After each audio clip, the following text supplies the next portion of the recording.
Firstly, thermal expansion. I'm sure everyone knows about this one. So it's due to increasing kinetic energy, which increases temperature and then causes the average separation of the constituents of the material to increase also. But there are some exceptions, like water at 4 Celsius and silicon in low temperatures, or high, if you like superconductors. And these exceptions are usually due to phase changes or lattice vibrations.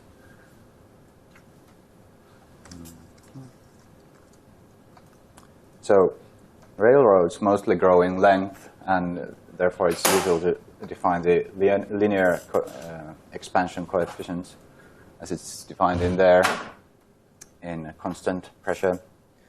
And it's done similarly for volume and area.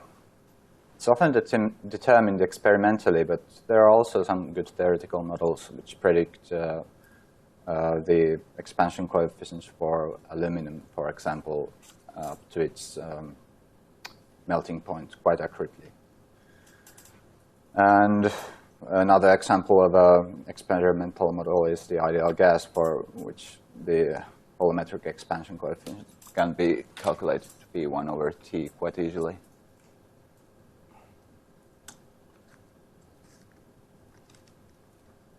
Then for effects of thermal expansion, well, this is just preparation for the effects, adding gaps into the railroad tracks.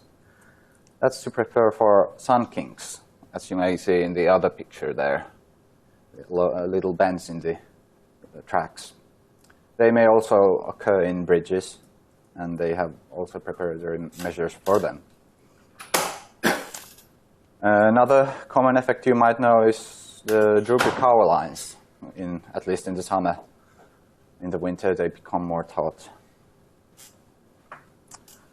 As for applications, there are thermometers, mostly liquid thermometers, but there are also the bimetal strips that may be used in controlling different apparatuses.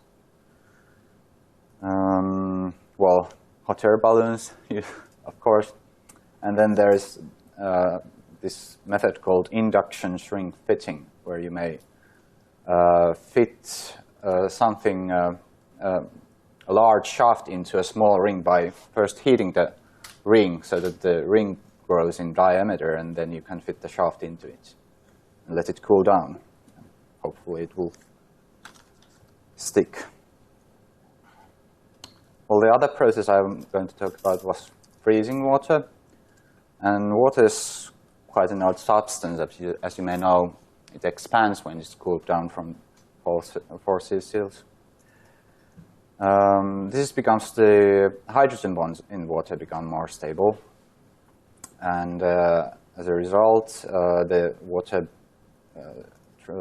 becomes the transition to ice and gets the lattice structure, which is actually less densely packed, as you may see.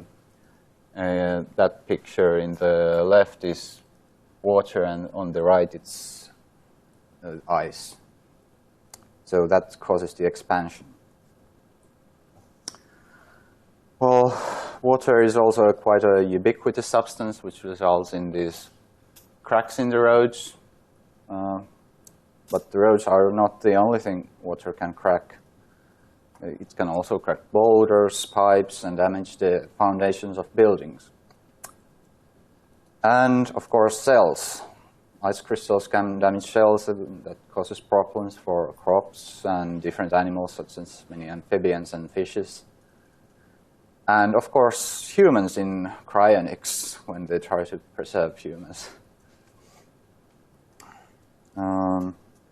Many plants survive this by the process of hardening, which is usually due to some chemical changes in the cell wall of the plants, and in later stages they may emit some anti-freezing agents.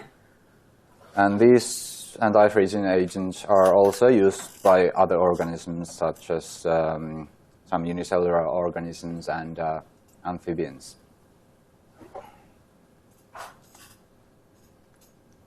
So, in summary, increasing temperature often leads to expansion, but not always. Come up with better rod coverings, and don't put full bottles in the freezer. Thank you.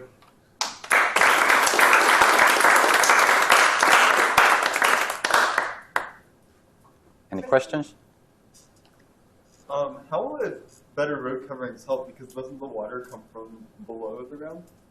Yeah, but maybe they wouldn't crack. If it, Oh, okay. Yeah. Okay, so just stronger materials to build. Or more elastic. More elastic. Okay.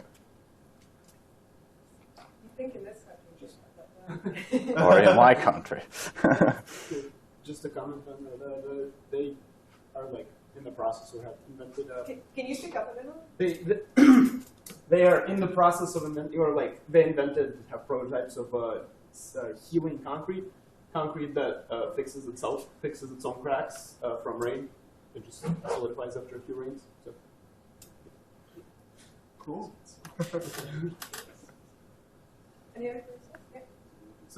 So is there anything more you can say about why things normally expand, other than the kinetic energy is getting higher when you raise the temperature? Why bigger rather than smaller? I suppose it has a lot to do with the energetics. If the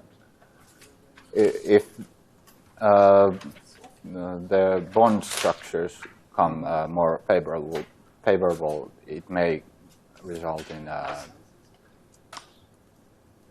either expansion or contraction. I'm not sure quite about how the lattice vibrations affect it, but.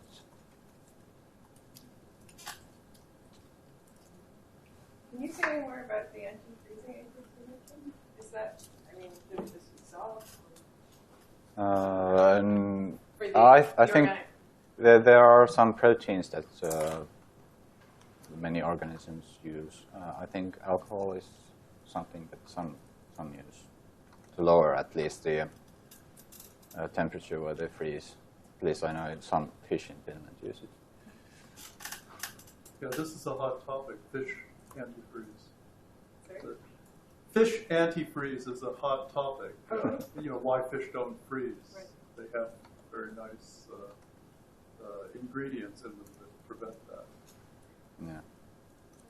There are also many artificial ingredients that are used in the cryonics, and they can actually cause the so-called vitrification, where there is actually no freezing, but because of the anti-freezing agents, but the temperature is lowered well beyond the freezing temperature. And actually many plants, or some plants, use it in the very extreme conditions. Any other questions? Thank you all for time. Let's thank Lauri again.